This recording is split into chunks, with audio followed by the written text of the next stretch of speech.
Just imagine only 20 to 25 years ago, whenever people heard the words electric car, they pictured a slow, small, and boring vehicle. But today, those same electric cars can accelerate like supercars. So what really changed? Was it only the bigger battery, or is the real secret hidden inside the motor? Recently, Tesla's new carbon fiber sleeve motor has become a major topic of discussion in the engineering world. Many experts believe this is not just a faster motor, but a technology that could remain a big challenge for other companies for many years. But what is so special about this motor that even the biggest automakers have started taking it seriously? In this video, we'll explain in simple language what problem had been hidden inside electric motors for years, how Tesla solved it, why carbon fiber is getting so much attention, and why simply opening Tesla's patents doesn't mean any company can build a motor like this. Stay with us until the end, because we'll also understand whether this technology is only for high-performance cars or if it could change the future of the entire EV industry. Let's understand it in detail.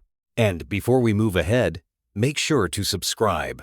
If someone looks at today's Tesla Model S Plaid and says, "Electric cars have always been this fast," that would be completely wrong. If we go back a few years, the first electric cars were nothing like today's EVs. Around 2003, most EVs were designed for short city trips. They had low speed, limited power, and couldn't travel very far on a single charge. At that time, people believed electric cars were only good for everyday short-distance driving, not for long journeys or strong performance. Then, little by little, the technology started improving. Batteries became better, electronics advanced, and the biggest change was seen in electric motor design. In 2008, the Tesla Roadster began changing people's thinking. For the first time, it showed that an electric car was not just a way to save electricity, but could also deliver impressive performance. Its range and speed attracted the attention of other automakers. After that, Tesla kept improving its motors and control systems. The results became clear with the Model S and later the Model S Plaid. The Plaid became famous for its acceleration because it can go from a standstill to 60 miles per hour or about 97 kilometers per hour in just a few seconds. But the real story is not just about being fast once.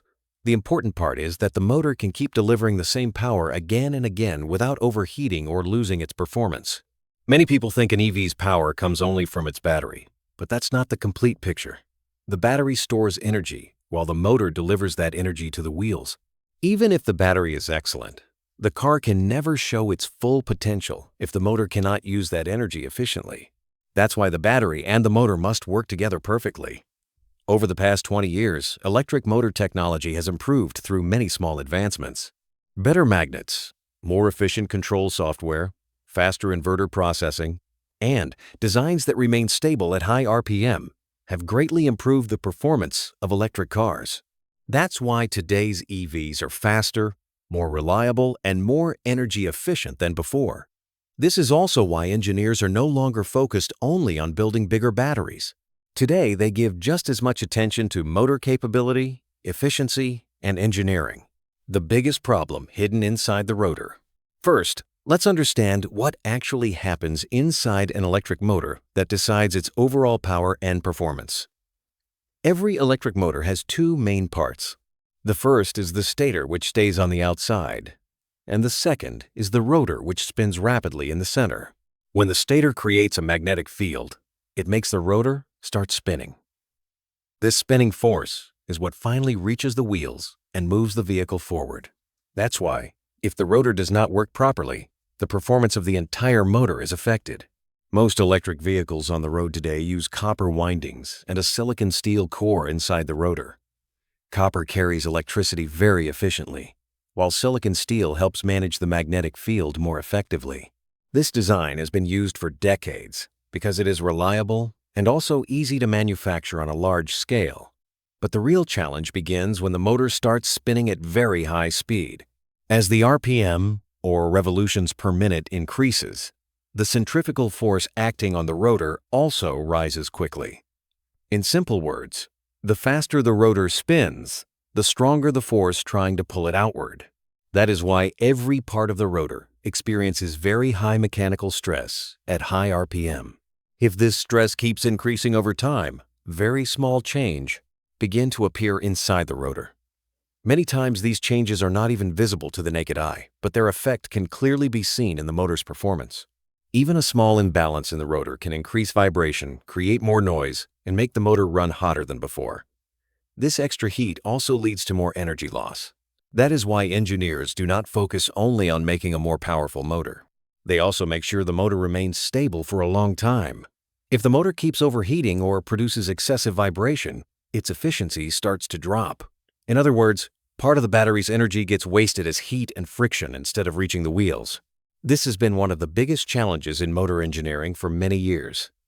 On one hand, companies wanted the motor to spin at higher RPM to deliver better power and faster acceleration. On the other hand, keeping the rotor safe and perfectly balanced at those high speeds was not easy.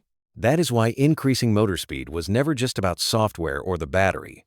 The strength of the rotor and its design were just as important. Trying to solve this challenge in a different way eventually opened the door to new motor technologies. How exactly does Tesla's carbon fiber sleeve work? This is where Tesla took a different approach. Instead of only trying to increase the motor speed, the company focused on strengthening the part that experiences the most stress, the rotor. To do this, Tesla used a carbon fiber sleeve. In simple words, it is a very thin layer of carbon fiber that is fitted very precisely around the outside of the rotor.